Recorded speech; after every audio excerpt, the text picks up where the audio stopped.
해설갑니다. 오늘 장도 정말 고생 많으셨습니다. 지금 장이 좀 녹록지 않죠?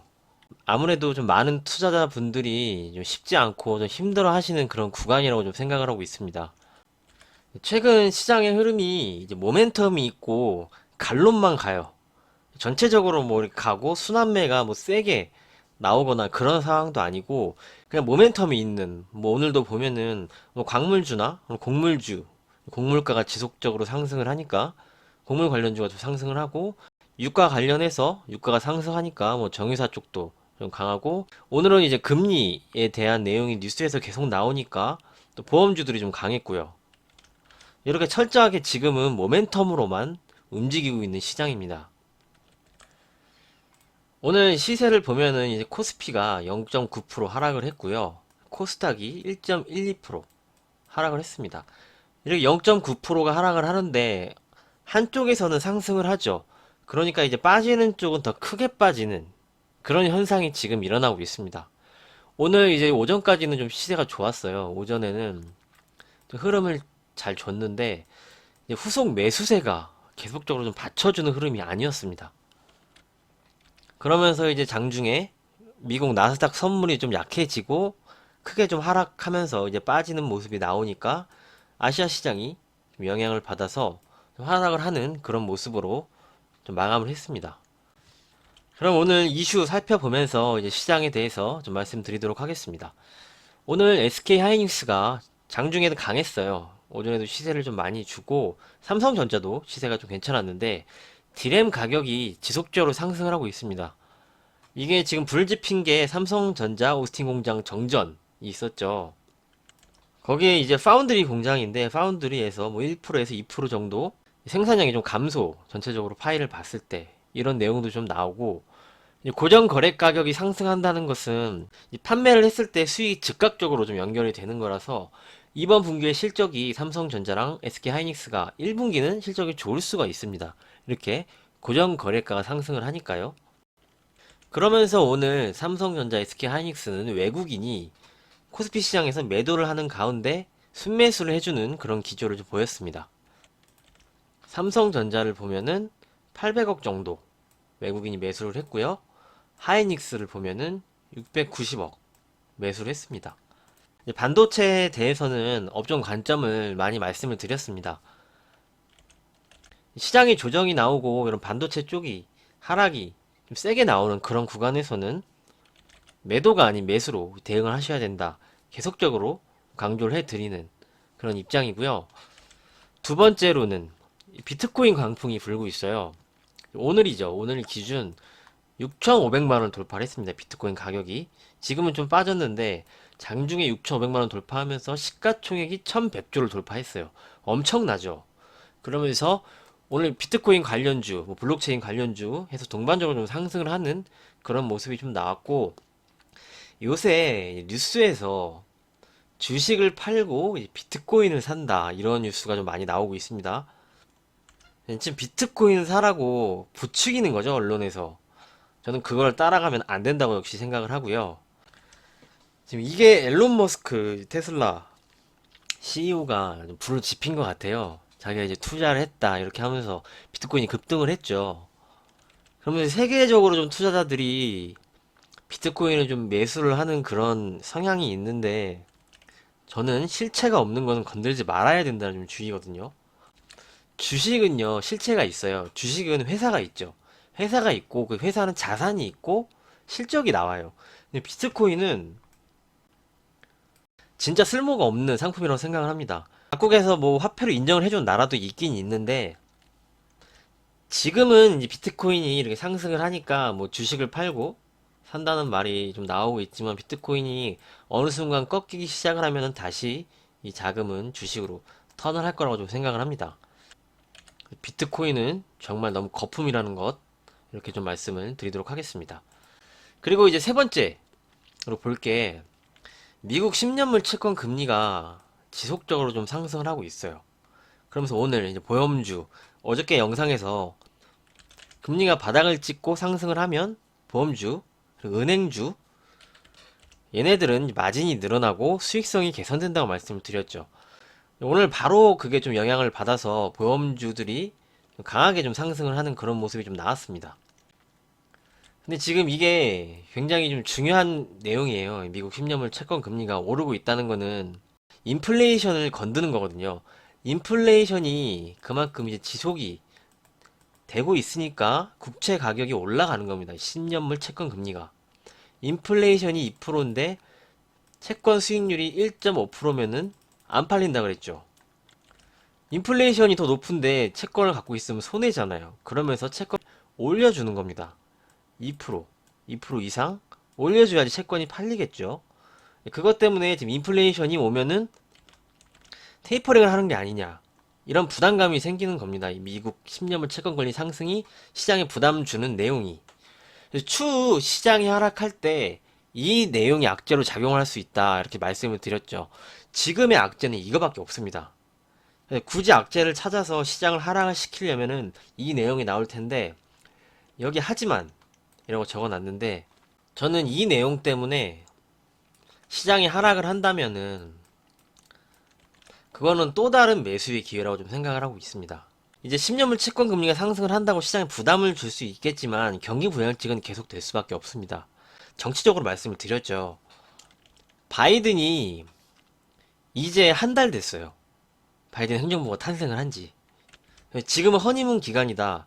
연준이 바이든을 도와주고 바이든이 연준을 도와주면서 시장의 부양책은 좀 더 진행될 거라고 생각을 합니다. 지금 미국 10년물 채권금리 상승을 한다는 게 뉴스에서 계속적으로 보도가 나와요. 근데 한번 그림을 보시면서 말씀을 드리면 지금 어느새 1.364%까지 올라와 있습니다. 제가 이전에 미리 말씀을 드렸죠. 근데 지금 뉴스에서 너무 공포 분위기를 좀 조장을 해 가는데 제가 이 수익률이 1.5% 이상 올라가면은 상승률이 좀 가파르게 올라갈 수 있다 좀 말씀을 드렸습니다. 그래서 1.5% 정도 올라가면은 시장이 좀 충격을 받을 수 있다고 좀 생각을 해요. 근데 그렇게 충격을 받으면은 연준에서는 수익률을 분명 찍어 누를 수밖에 없습니다. 경기 부양책을 더 진행하려면. 근데 이대로 그냥 용인을 하지 않을 거라고 좀 생각을 하고 있거든요. 그래서 이 내용으로 시장이 크게 충격을 받는다 하면은 저는 그때는 대형주 여태까지 사고 싶었는데 못 샀던 종목들 내려오지 않아서 못 샀던 종목을 그때서는 내가 관심을 갖고 볼 수 있지 않나 이렇게 좀 생각을 합니다.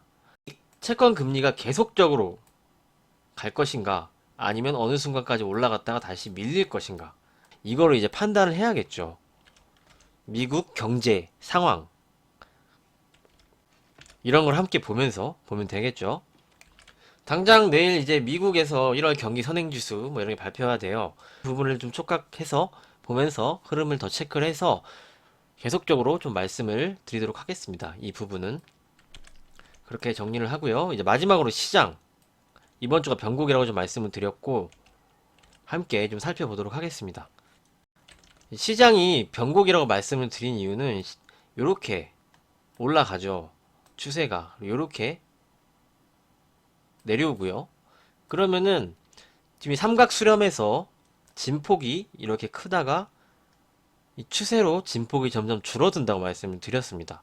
근데 지금 여기서 이렇게 방향을 정해야 될 타이밍이 온 거죠, 시장이. 그래서 이제 변곡의 한 주가 되는 겁니다. 그래서 이번 주가 중요하다 좀 말씀을 드린 부분이고 지금 빅스 지수 오랜만에 한번 좀 설명을 드릴게요. 빅스 지수가 얘도 지금 고점이에요. 함께 보시면 자, 이거 빅스 지수의 60분 봉이에요. 빅스 지수의 60분 봉으로 보면은 추세를 한번 그려볼게요.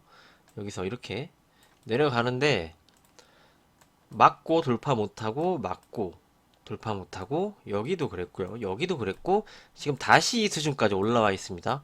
얘가 이렇게 여기를 넘어가는 흐름이 나와주면은 시장에 추가적인 하락이 좀 나올 수 있다 이렇게 좀 예상을 할 수가 있는 거죠. 근데 여기서 맞고 또 떨어지면은 아직 시장 급락보다는 추가적인 박스권으로 더 움직일 수가 있겠고요. 그래서 지금 빅스도 굉장히 중요한 위치에 와 있다. 빅스는 공포지수라고 좀 말씀을 드렸습니다. 체크를 해봐야 될 필요가 있고요. 그래서 시장은 이번 주가 좀 변곡이고 차트로 봤을 때 여기가 고점이 있고 고점을 돌파하지 못하고 좀 조정을 받고 있죠. 고점이 낮아지면서 조정을 받으면 좋은 흐름이 아니라고 좀 말씀을 드렸습니다. 이럴 때는 너무 공격적으로 가면 안 될 것 같아요. 지금 시장에 대한 전략은 먼저 좀 말씀을 드리면은 계속적으로 지금 박스권으로 좀 왔다 갔다 하는 흐름이고, 어느 정도 빠지면 시장이 또 반등이 나오고 상승을 하면은 추가적인 후속 매수세가 없어요. 그래서 지금 어설프게 시장을 접근하면 안 됩니다. 오히려 이럴 때는 개별주, 이런 모멘텀이 있는 쪽으로 계속적으로 좀 대응을 해야 되는데, 그게 어렵다 하시는 분들은 좀 시장을 좀 지켜보시는 게 더 좋을 거라고 좀 생각을 해요.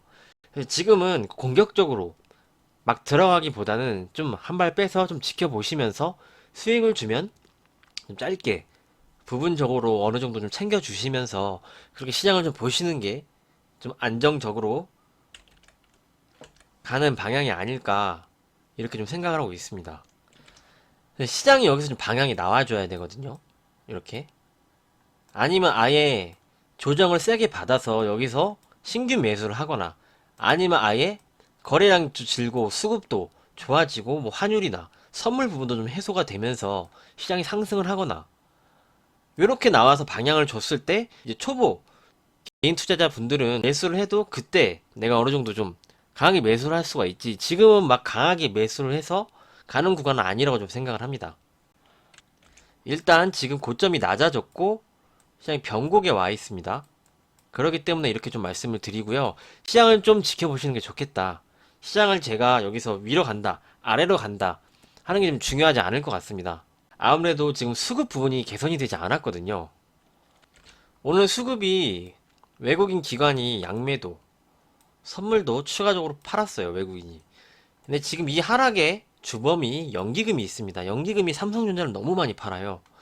그래서 삼성전자가 올라가지 못하니까 지수는 붙잡힐 수밖에 없죠. 그래서 지금 이 연기금에 대한 게 좀 부담감이 굉장히 크게 좀 작용을 하는 것 같습니다. 이게 좀 외국인에게도 좀 영향을 미치는 것 같고요. 이 연기금은 차라리 뭐 이렇게 크게 하락이 나오면 그때 매수가 들어올 것 같아요. 지금 그러려고 좀 자세를 잡고 있는 것 같습니다. 오늘 오전에도 좀 사주는 척 하다가 다시 팔았거든요. 지금 연기금이 시장에서 강력한 매도 주체다, 이렇게 좀 말씀을 드리고, 선물 한번 살펴볼게요. 외국인 선물이 지금 근래에 누적이 가장 강합니다. 오늘 종가 기준으로 4조 1797억이에요. 이 근래에 4조 1000억이 넘어간 적이 없었는데 외국인이 선물을 너무 많이 매도를 하고 있는 상황입니다, 지금. 그래서 이것도 굉장히 지금 부담이 간다. 이것 때문에 제가 시장이 급등을 해서 정고점을 좀 넘어가기 힘들지 않겠냐 하는 부분이 선물 부분이었거든요. 그래서 이 부분이 계속적으로 연기금 매도와 함께 부담이 되고, 선물 매도를 계속적으로 하니까 프로그램 매도가 계속적으로 좀 나오고 있다, 이렇게 좀 말씀을 드리도록 하겠습니다. 오늘 시장이 좀 크게 하락을 한 와중에 환율이 크게 급등을 하지는 않았지만, 환율이 하락 쪽으로 계속적으로 가고 있는 게 아닌, 여기서 더 빠지지 않고 지금 버티고 있어요. 위로 올라가면 또 다시 하락을 하긴 할 텐데, 여기서 더 이상 빠지지도 않고 그런 흐름으로 좀 붙잡혀 있다, 환율이. 오히려 환율이 계속적으로 빠졌으면은 좋았을 텐데 그런 흐름이 아니죠, 지금. 그래서 환율도 그냥 오락가락 하고 있습니다. 큰 흐름이 없다, 이 정도로 좀 보시면 되겠고요. 다시 시장으로 와서 이제 말씀을 드리면, 확실히 모멘텀이 있는 쪽만 움직이는 그런 장세고 다 데리고 가는 그런 흐름이 아닙니다. 돈이 한정되어 있다는 거죠. 아무래도 지금 자금 이탈도 좀 있고 돈이 한정되어 있기 때문에 다 데리고 가고 뭐 대형주를 우르르 몰고 가는 그런 장세가 지금 아직 나오지 않았고, 계속적으로 시세를 주고 기간 조정 형태로 지금 움직이고 있습니다. 이럴 때는 어느 정도 현금이 있으시면은, 없으시면 어느 정도 좀 만들어 놓으셔도 좋고요. 그래서 잘 쥐고 이렇게 방향이 나올 때 그때 들어가는 게 이제 좋은 투자 방법이 아닌가, 이렇게 생각을 하고 있습니다. 올라갈 때는 수급 부분, 선물 이런 부분이 개선이 되면서 올라가줘야지 진짜로 이제 올라가는구나 라고 보셔야 되는 게 맞고요. 하락을 하면은 다시 저가 매수세가 들어올 수가 있어요. 우리 시장 아직도 공매도가 되지 않죠, 지금. 여기가 지금 이평선이 없습니다. 이 구간에. 지지선을 어떻게 잡냐면은, 지난 저점, 여기가 지지선이 되겠죠? 시장에. 61선까지. 그래서 지금은 전략적으로 좀 관망을 하고 좀 지켜보시는 게 좋겠다. 이런 의견을 드리겠습니다. 이게 내가 더 싸게 살 수도 있고, 확실히 안정적으로 하려고 전략적으로 관망을 하는 겁니다. 지금은 방향을 이렇게 예측을 하는 거죠. 여기서 대형주를 그냥 무턱대고 막 대표주 뭐 이런 거 조정이 나오지도 않았는데 들어가는 거는 내가 그냥 올라가길 바라고선 사는 거잖아요. 지금은 그런 구간이 아닙니다. 분명 올해는 작년과 다른 장이라고 말씀을 드렸습니다. 그냥 무조건 가지고 있는다고 올라가지 않을 수도 있어요. 종목마다 다를 수가 있고요. 그래서 지금 굉장히 많이 오른 주식을 제가 부담스러워 하잖아요. 아시겠지만 부담스러워서 좀 매수를 좀 자제시켜 드리고 있는데 그런 것도 전부 다 좀 확인을 하고 전략적으로 움직여야 된다고 생각을 합니다. 그래서 너무 고점에 있는 주식 역시 아직은 들어가는 게 아니고 조정을 나오면은 그때 보셔야 된다. 그리고 지금은 시장의 방향을 찾고 있기 때문에 내가 기도를 하고 올라가길 바라는 것보다는 좀 한 발 빼서 지켜보고 방향을 찾으면은 그때 내가 더 안정적으로 들어갈 수 있으니 좀 관망의 자세가 더 필요하겠다. 작년처럼 쉽게 수익을 주는 장은 올해는 아니다. 이렇게 정리를 해드리도록 하겠습니다. 마지막으로 이제 지난번에도 좀 말씀을 드렸지만 가야 될 업종과 가지 말아야 될 업종이 있어요.